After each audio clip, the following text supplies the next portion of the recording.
Hey, this is Stephen Platinum, your friend in wrestling with Platinum versus Smackdown.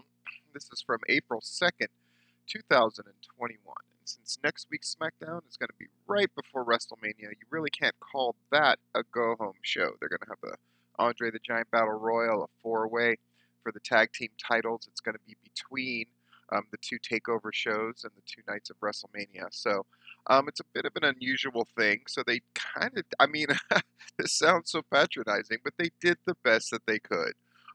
That's what I'll say about this SmackDown. Is it one that you could miss? Yes. But it seemed like they were trying to do their best job to sort of advance stuff for WrestleMania. They really brought home the Seth Rollins and Cesaro thing. Let's just jump into it, right? So Michael Cole's welcoming us.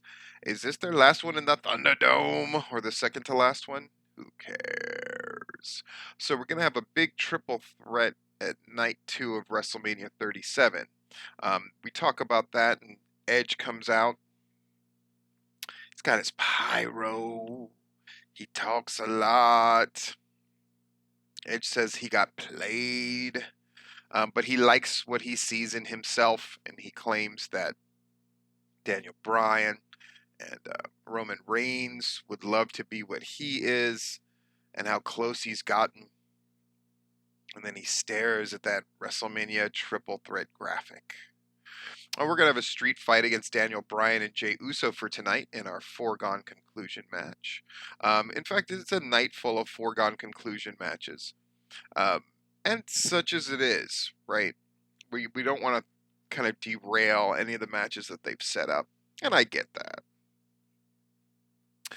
We're going to have Edge walking backstage here. He wonders if Uso is here to take Bryan out.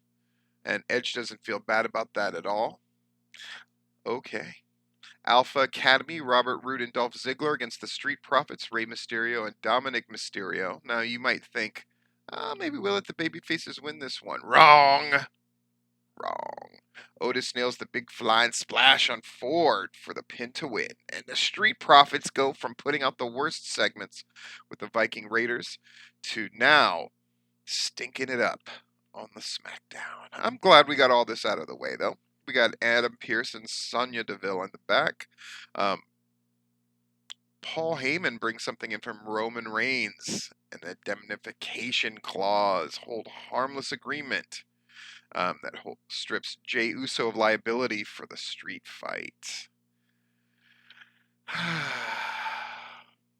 It was all right. Again, don't expect a lot from this show. At least we're sort of setting things up in a logical fashion. Seth Rollins comes out. Graves is going to interview Rollins next. We go to commercial. We come back, and we actually go to what we're supposed to go to. Rollins talks about Graves and Cesaro. He touts his WrestleMania record, compares himself to some of the historic WWE moments. Long story short, Cesaro comes, and this could have been a real promo that would have advanced him. Instead, it's a bunch of bad jokes about swings. It's a real shame. That was an opportunity definitely lost there to kind of put some harder edge on this match and make it about something more. That's a missed opportunity. It's just the way it is. Carmella's standing backstage.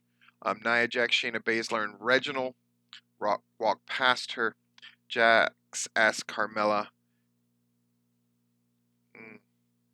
treat you. Carmella shrugs. It's pretty bad. Natalya against Shayna Baszler. Natalya wins on a surprise roll-up almost instantly for basically a squash win. Jax rushes the ring.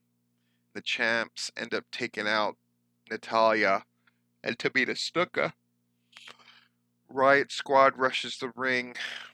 Bunch of people rush the ring. Carmella wants to team with Kay. Oh, boy. Sami Zayn's backstage for the red carpet premiere. Logan Paul hops out of a limousine, and Zayn is excited to see him. They walk down the red carpet together, head into the building, and they go to commercial. All right, here we go. The announcers hype Zayn versus Kevin Owens on night 2 of WrestleMania. So Sammy's talking. Out comes Logan Paul. He hugs Sammy. Sammy invites Paul to be his guest at WrestleMania 37. Paul says yes. Sammy's going to destroy Owens at WrestleMania. And he's got other stuff to focus on. He's got his conspiracy documentary. This is just bad stuff. Paul speaks about the trailer. You can see Sammy put a lot of effort into it. Owens hits the ring, drops Sammy with a stunner. And Owens says he's going to teach Sammy a lesson at WrestleMania. Edge walks in on Adam Pearce and Sonya Deville. He says Pearce changing the Universal title match at WrestleMania was a big mistake, but that the street fight between Daniel Bryan and Jey Uso is actually a good idea. And he's going to be on commentary for the match. Boy. Carmella against Bianca Belair. Bianca Belair wins. Sasha Banks tries to attack. Belair counters and says, "Not today," points to the sign. Banks smiles. Banks looks great in that outfit, let me tell you. Roman Reigns is talking to Jey Uso in the back. They're still hyping WrestleMania 37 tickets, all the people who were bragging how quick they were going to sell it out. And as I pointed out in my Patreon, and keep in mind, a lot of those tickets that were sold were probably to ticket brokers who are now sweating bullets about the investment that they may not get back. They hype next week's special Smackdown with a fatal 4-way for the Smackdown tag titles and the Andre the Giant Battle Royal. We see how King Corbin helped Bobby Lashley attack Drew McIntyre on Raw. McIntyre and Corbin is set for Raw on this week's show. Corbin is backstage. He's tired of not getting respect on SmackDown. I don't know why he didn't put an injury on Drew McIntyre when they had him laid out. None of that made sense. He's going to take Drew out on Monday and go on to WrestleMania to win the WWE title. That's his plan. Apollo Crews checks in backstage. He's going to beat Big E at WrestleMania. Paul Heyman stops Edge backstage. He's trying to stir the pot. Street fight, Jey Uso against Daniel Bryan. Whole lot of stuff goes on. At the end of the day, Daniel Bryan wins by making him tap out to the yes lock. Bryan then attacks Edge at the announce table. It's a nice little surprise there. Reigns is at the top of the ramp, and Daniel Bryan ducks the chair shot and hits him with the flying knee, puts him in the yes lock. So Daniel Bryan standing tall.